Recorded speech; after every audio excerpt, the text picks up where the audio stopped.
wasn't able to find anything really interesting to talk about for this week, so I'm going to talk about apples. Just kidding. I've got a cacao fruit. Yes, this is a cacao fruit that I picked up in Penang in Malaysia. Very, very interesting guy. I actually have two. Here's another one. And this one's a little smaller. This one, I bought it first at a tropical fruit farm. And you can see it's kind of like brown on the top. So I was a little worried that this might be bad when I open it up. And knowing I'm not probably going to get another chance to eat this for a while, I saw one of these at a fruit stand and picked this up too. It's much smaller, but this one is not rotting at all. So if this is bad when I open it, we've got a plan 2.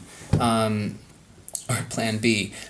But to give a little information, I think this is going to be a thing now. I'm going to do a little research just so I have something interesting to say rather than just look at this, I'm going to eat it, you can't have any. So cacao fruit is how we make chocolate. In order to make chocolate, first you collect these things off of the bark of the Theobroma cacao tree. And Theobroma is the Greek word for food of the gods. It doesn't grow from the top like most things do. It grows out of like the bark growing up. And you pick these things off. You cut this thing open, and inside there's supposed to be these little like white seeds. We'll find out in a second. You take those seeds, you ferment them. You take the fermented seeds and you dry them, and then you roast them. Once they're roasted, you shell them, and there's the cocoa nibs inside. You take the cocoa nibs and you grind them, and you add water and liquefy them, and that's chocolate liqueur. Then you take chocolate liqueur and you separate out the oil, which is cocoa butter, and the solids. And then you take the cocoa solids and the cocoa butter, as well as milk and sugar, and you combine them in different amounts to create the kind of chocolate you want. This is a very, very complicated process, and it all starts with this fruit. The fruit itself, you can juice it and create an alcohol out of it. It's been used historically. But most people, of course, always think about the seed, or what we call the cocoa bean, where we get our chocolate from. Alright, we're doing some angles here. I'm going to see if I can cut this thing open without hurting myself. It's got a very, well, I didn't show you, but I don't know if you can hear that. You can hear the fruit inside kind of shaking around. So there must be a hollow space in there. This is not really that easy to do.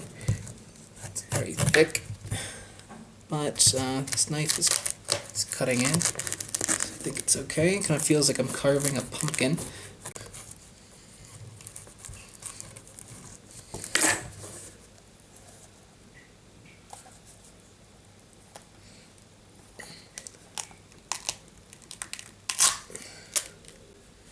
Alright, there it is.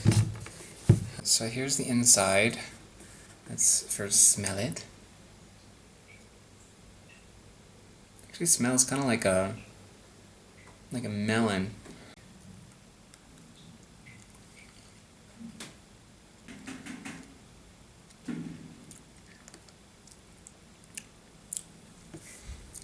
I think I might need to do this again with the smaller one, because I think that this one's kind of dried out a little bit.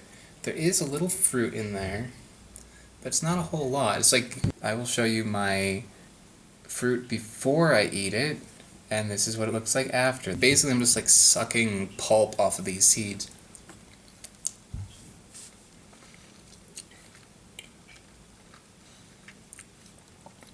It's actually pretty good. I mean, the little that I'm getting, it's very mild, it's sweet, it's got like a little bit of tang to it.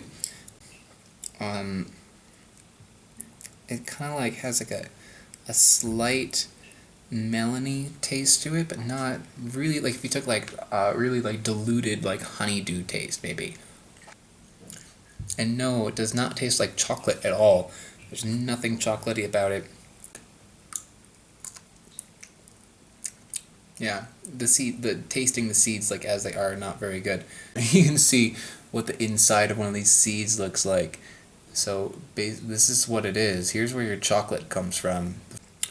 What I'm gonna do is I'm gonna end the video now, this particular video, and I'm going to film when I open this one up, maybe tomorrow or later today. I'm gonna open this guy and see if it's any different.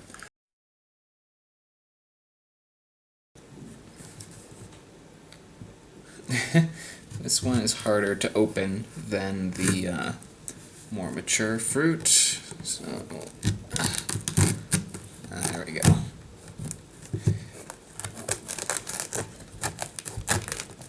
It feels like I'm like opening up a melon. Okay. There we go. If you pull this fruit out, you see all those little beans in there stuck together. On the more mature one, as you can, if you remember, they are a little looser and more fibrous. This looks like a little grenade. So let me see if it tastes any different.